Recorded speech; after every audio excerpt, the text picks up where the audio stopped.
All right, I think we're live. Hey, good afternoon, everybody. Eric Wrasse coming to you live from the LiveAquaria Coral Farm and Aquatic Life Facility. We're going to do another installment of our live feed.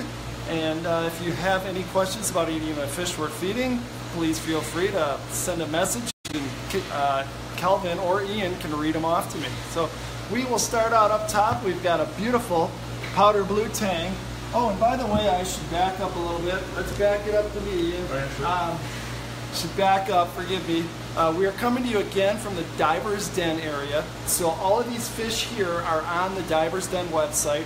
So typically by the time they get to this area, they have been in the facility at least 3 to 4 weeks. They spend 2 weeks over in the quarantine area, then they work their way over to the main fish system. We do employ the use of a little bit of copper sulfite in the main fish system just to ward off any parasites or protozoa that we didn't get in the QT area. So again, we are in the Diver's Den area. All these fish we are showing you today are on the website, and they get a lot of feeding and a lot of attention. So we'll start off with our powder blue Tang. This guy is just under 6 inches. Ian's scaring him with the camera. Sorry, buddy. You can see he's a beautiful fish. He's got some girth to him, good contrast, and he's not at all interested in feeding right now. I'm freaking him all back up. Oops, wrong way. Let's see if we can entice him with a little bit of mysis shrimp. Just a spoonful of mysis. Yeah, I don't know. When we come to this area, they just don't like us or the camera. We'll come back Well, while he's poking around. Yeah. So yeah, let's show him. This is a smaller blue-faced angel in its adult form. This guy is about 4.5 inches, maybe a little under. And if we go down below, let's show everybody the juvenile. Here we've got a juvenile blue face in here, hiding in the back. So those are the juvenile colors.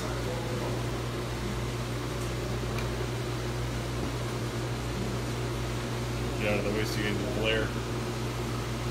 We have to get our light. Yeah, he's hanging out back there. No, he's not coming down. So far we're about 0 for 3. Alright. How about the porcupine puffer? Look at those eyes. There you go. Love it. Yeah, he's hungry. Next to him, Ian, right over here, we've got a gorgeous juvenile chevron Tang. For those of you at home, this guy's about 3 inches long, or just under. Oh yeah. Very pretty fish. Shout out to Jim, just got a regal angel from you guys. What do you start feeding them to get them to eat in QT in the Diver's Den area? Jim, we feed a lot of mysis shrimp. We feed brine shrimp.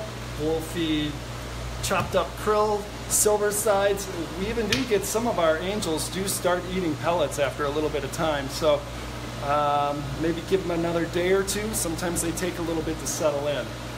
And before we go to the next fish, I want to thank Mitchell. Mitchell's always watching us and commenting, and he said he ordered a nice trio of Anthias and was kind enough to send us a picture. So if you want to see a quick shot of Mitchell's aquarium, check the page. Just scroll down a little bit and you'll probably see them. They look great. So Mitchell, we appreciate your support, your patronage. Thank you very much. Big thanks to Mitchell, and for anybody, for all the other patrons we have here. Anybody who's ordering from LiveAquaria, we really appreciate everyone's support. And like Mitchell, if you ever do purchase something and you don't want to share it, feel free to share it on social media. We love to see where our fish end up and everything like that. Definitely, and I think everybody loves to see everybody else's setups, whether it's a Fowler tank, reef tank, or refugium, whatever. So let's move on.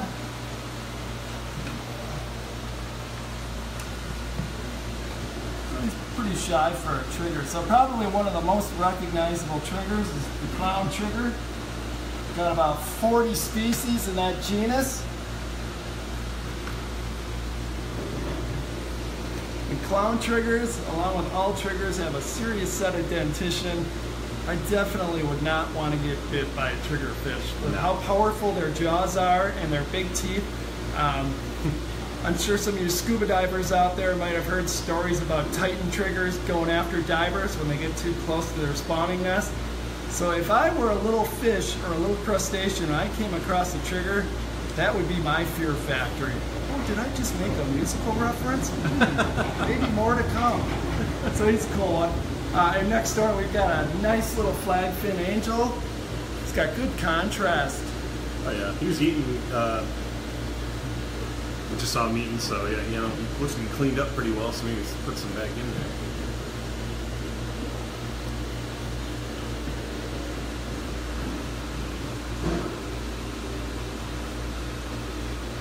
I love the purple lips. Yeah.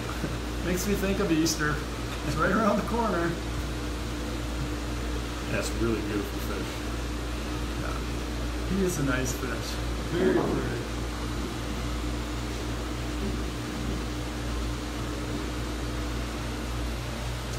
All right, where to next, Maestro? All right, we've got a little Eebly Eye Angel down here. These are nice angels, they don't get too big.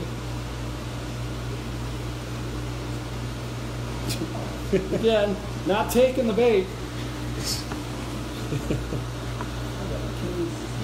Oh, is he? Okay. I thought I saw him here before. All right, we've got an Achilles Tang down here. All right.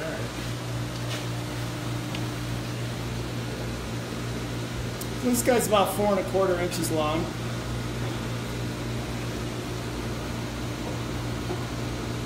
Come on, buddy, eat for us.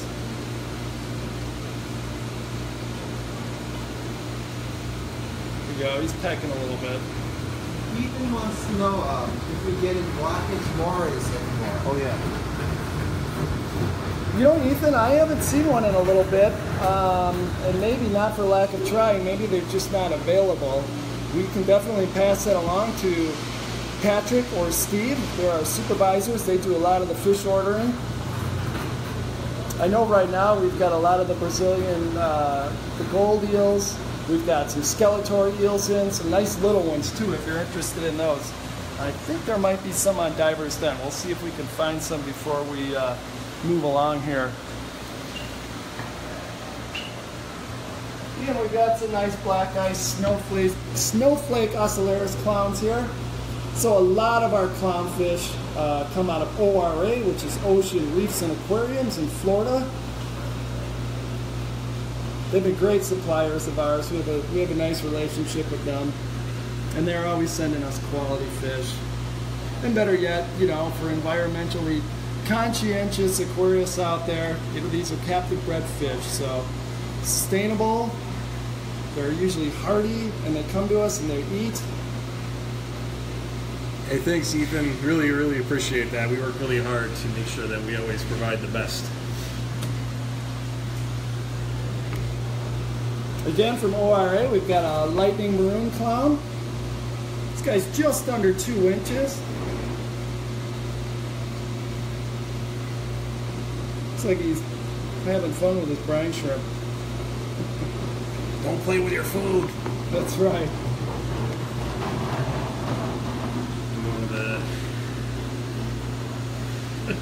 He knows. He's like, all right, come on. It's Cirrolibra solarensis here. Redhead Salon Fairy Wrasse. It's got that beautiful green on the side.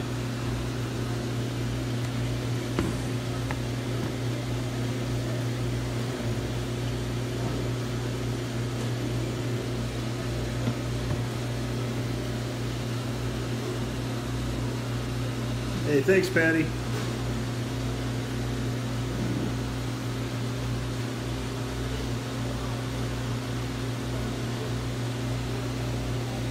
Okay, where are we to next? All right, we've got a nice semi-Lavardis butterfly in here, along with a Cleator Wrasse. Here comes the butterfly. We've got some long-nosed hawks in there, some damsels.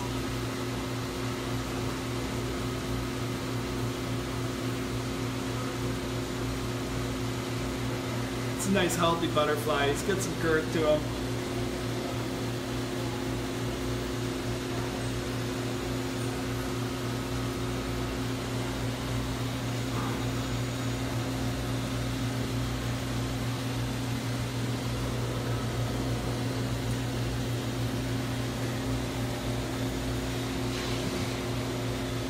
So again, for anybody just tuning in, we are coming to you live from the Diver's Den area.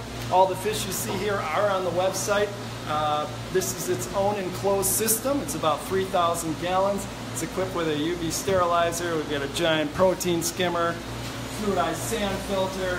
So it's got everything. And again, like the QT system, the main fish system, and this Diver's Den system, they're all enclosed with their own systems.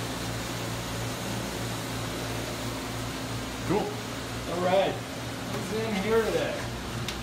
So we've got a candy cane hogfish in there. Nice naso. It's got a lot of nice yellow and gold on it. Blonde naso with screamers. And that guy's just under 7 inches. So if you've never ordered fish from us, we have a brief little description on the website. We'll show you the size. There's a compatibility chart down at the bottom, so it's chock full of a lot of good information, minimum tank size, other requirements and parameters like that. So we put a lot of time into that. You know, we want everybody at home to have a great experience and get a good quality fish and know how to care for it as well.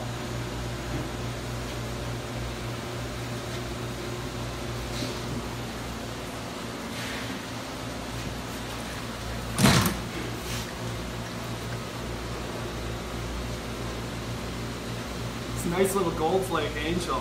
He's pretty. I like the black on the very end of his dorsal.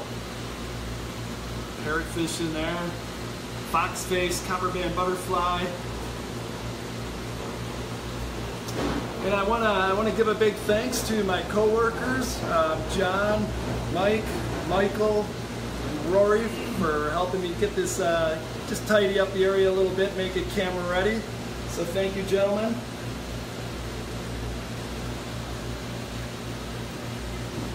All right, Ian, let's go around the other side. We've got some clownfish.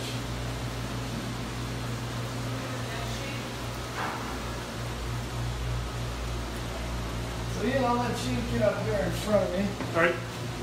So we'll just kind of do a slow pan all the way down. So again, we've got a lot of clownfish from ORA, or U.S. captive bred clowns. Okay.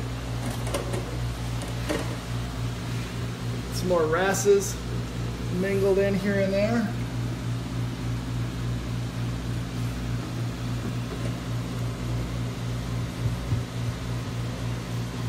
So we've got some snowflake clowns,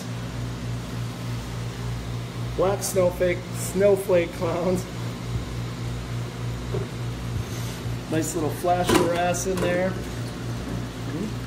And just like everybody at home, we have securely fitting tops over everything.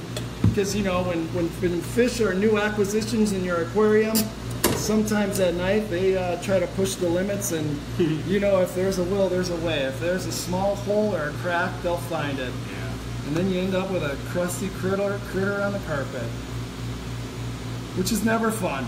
That's always heart-wrenching when you find one of your favorite fish has jumped out of the aquarium. These guys are very pretty. Yeah, I love them.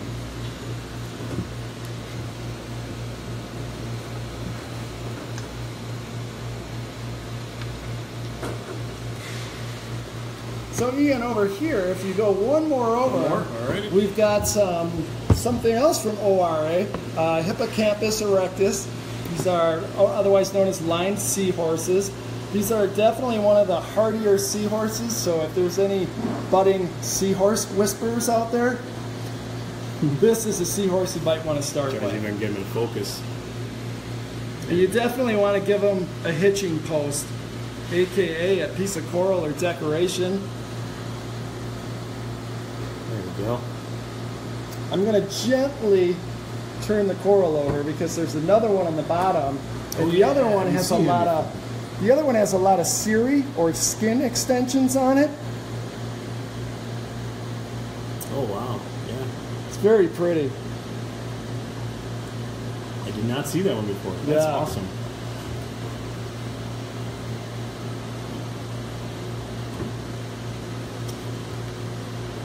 So the seahorses we always try to sell as a pair.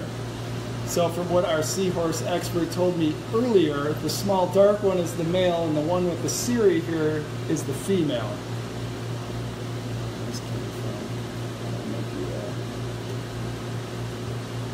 And again, these get pretty good size. These get 5 to 7 inches in length, and we feed them a lot of brine, mysis. And these are definitely one of the ones you're able to get to breed in captivity too. It's just snowing mysis on them.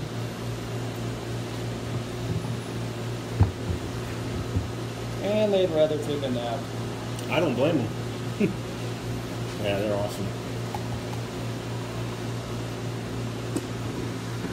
On the back side here, we've got a nice yellowfin flasher for all you Parachilinus fans. We've got some more premium snowflake clowns. Again, those are coming to us from ORA. Quick thanks to everybody who's tuning in from all over. Really love to see where everybody's from, and happy to have you guys with us today on our live feed. If you're just joining us, or if you're unfamiliar, this is every other week we try to take some time to take you guys on a little bit of a guided live tour. We call it our live feed, where Eric and I will take you around, show you some of the really cool fish we have, and feed them. Yeah, we wanted to roll through freshwater today, but we sold a lot of our freshwater fish. So next time we'll try and get back over there. That's the downside to doing these live feeds at the end of the week, is a lot of the fish have sold. Yep. And because not many people want to pay for Saturday delivery either. So we'll get the divers den loaded up for the weekend and next week. Here's some pretty clowns in here. Got some black snowflakes and some premium snowflakes.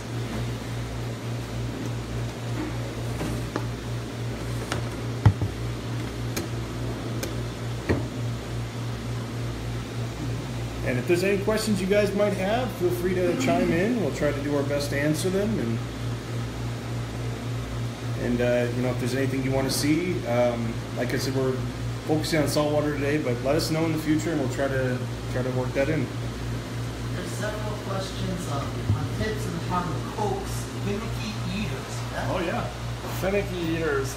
That is a tough one. I probably your best bet is just variety. And as a last resort, well, I wouldn't say last resort, but live brine shrimp are always very good at stimulating marine fish's appetite.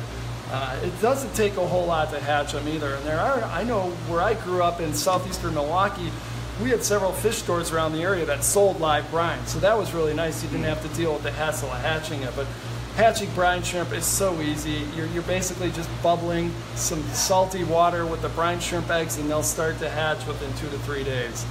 You can get your own little laboratory going in the kitchen. So that is my suggestion. Obviously variety, and yeah, for the stubborn ones, live brine shrimp, because they just can't resist that movement. Quick question from Nicholas. He's wondering if we would be getting banded catshark soon. You know what, Nicholas? We actually have some banded catshark eggs right now, and maybe Kelvin can take a look over there. Maybe we can show you.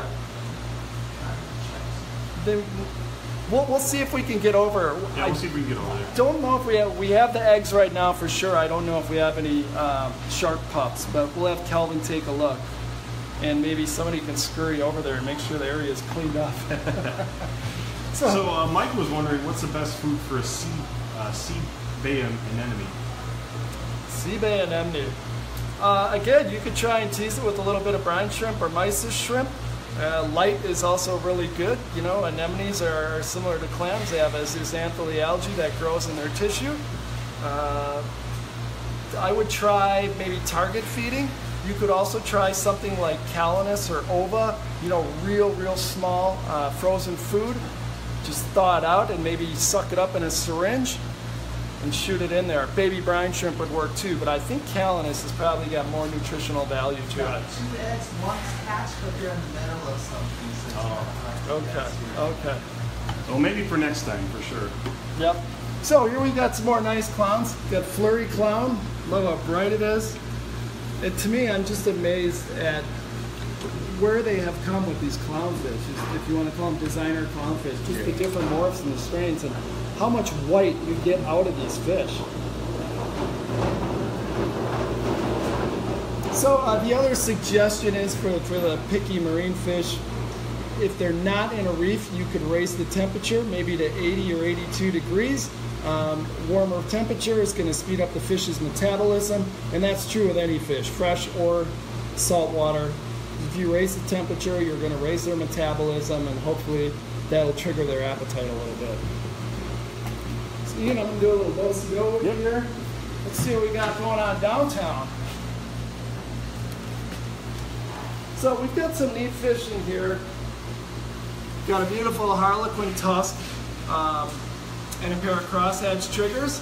So the bigger trigger with the red tail is the male, and the other one is slightly smaller, is a female. Crosshatch Triggers, they're not rare, you just don't see them as often. And they do require a bigger tank. I would say minimum 150, maybe 180. They've still got some growing to do. And you can see they're definitely bonded and hanging out, and that's pretty neat to see. And that's a nice size Harlequin Tusk. This one has got a lot of orange on it, so that would tell me that's probably Australian as opposed to Indian Ocean. Harlequin Tusk, they look pretty formidable with their teeth. They could go with peaceful to semi-aggressive fish. I wouldn't exactly call them an ogre, but they're no skinny puppy either. Reference number 2. And then any skinny puppy fans? Yeah, Ogre. I will tell you, I met Ogre, and he is the nicest, most sincere person in the world. I actually met him when I was doing hair, so that's another story. That back corner, we've got a green bird wrasse taking a break. Oh, okay, I see him. Where?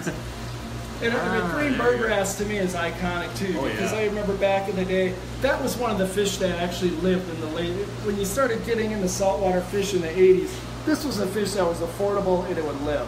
And I love the way they swim, you know, to me, the way they swim kind of reminds me of penguins. Yeah, you know, it kind of does. With their pectoral fins.